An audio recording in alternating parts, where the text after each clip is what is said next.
close quarters today. Namaste, Mitron. Welcome back to Movie Community College. Mer Nam Tish Hay, the Warrior Queen. Hello, everybody. I got a Karolina Goswami video. First of all, hello to the 3 million new people that have showed up to the channel. Very nice to meet you. My name is Jeremy. I am the professor. You are Tish, the Warrior Queen. Me say that. Sometimes I'm referred to as Bruce Willis. Sometimes you're Monica from Friends. Somebody the other day said Carrie Fisher, and I was like, first off, that's a great compliment if we're talking like Return of the Jedi Carrie Fisher. But if it's Rise of Skywalker Carrie Fisher, that's not a compliment. But I don't see it either way. Are you ready? I am. For India and China, at this stage, easing the tensions at the border may be the most sensible thing to do.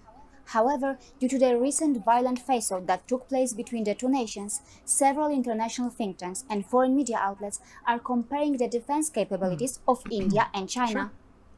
According to the recent studies from Belfer Center at the Harvard Kennedy School of Government in Boston and the Center for a New American Security in Washington, when it comes to high-altitude mountainous environments, Indian military is stronger than China's. According to the Belfer study, in the region near the Chinese border, India's numerical advantage with its 270 fighters and 68 ground attack aircraft in comparison to China's 157 fighters and a relatively smaller number of ground attack drones holds significance. Both countries maintain several air bases in the region, but the Chinese air bases are situated in problematic geographical locations. The Belfer study claims that the high altitude of Chinese air bases in Tibet and Xinjiang, plus the generally difficult geographic and weather conditions of the region, means that Chinese fighters are limited to carrying around half their design payload and fuel. According to analysis by Brad Landon, the study suggests that the People's Liberation Army Air Force doesn't have enough aerial tankers to get the job done. He also adds, the Indian Mirage 2000 and Su-30 jets are all weather, multi-role aircraft, while of the Chinese jets, only the J-10 has those abilities.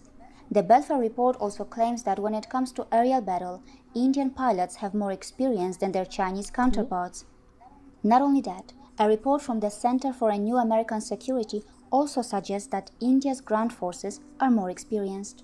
Brad Landon notes that against Vietnam, the PLA had trouble making gains. He also mentions how China's 1,000 to 1,200 missiles may not be enough, and China would quickly run out of the means to shut down India's airfields.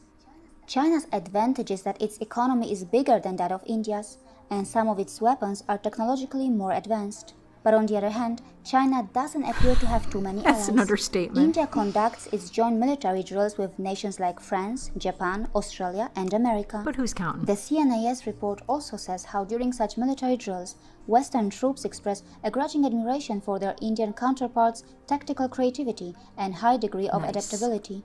On the other hand, China's advanced military exercises with Pakistan and Russia may not hold the same significance.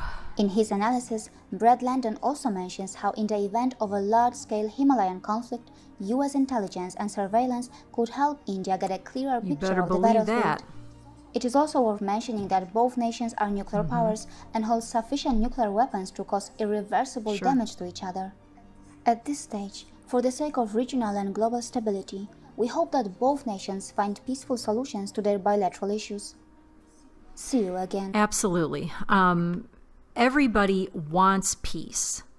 But rational, clear-thinking people understand that if you are constantly being provoked, you have a right to defend yourself. And that's the position that India is in. They are defending themselves. They're not provocateurs. They're just defending themselves, and we are all in favor of that. Oh, absolutely. One of the biggest problems that China has, and I've been saying this for years, is troop movement. They do by railway. Yeah. And since India has a superior air ability, what do? Yep. You bomb the trains. Sure, of course. And now you watch the troops hitchhike from Beijing to the Himalayas.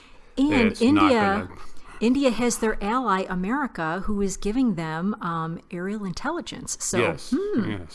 Very cool. So, yes, and let's hope that Beijing Biden does not win, because that will flip. Yes, absolutely.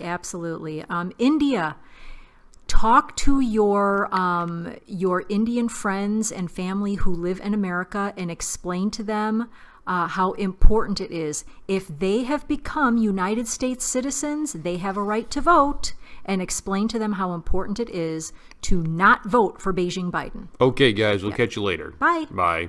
Hello, guys. This is Kareem. I hope you're doing well. And as you know, the professor has resisted Patreon for a long time. But now is the time for Movie Community College to offer Patreon. And you may be asking, why now? Well, for several reasons. One, we want to make documentaries, and those have a cost to them.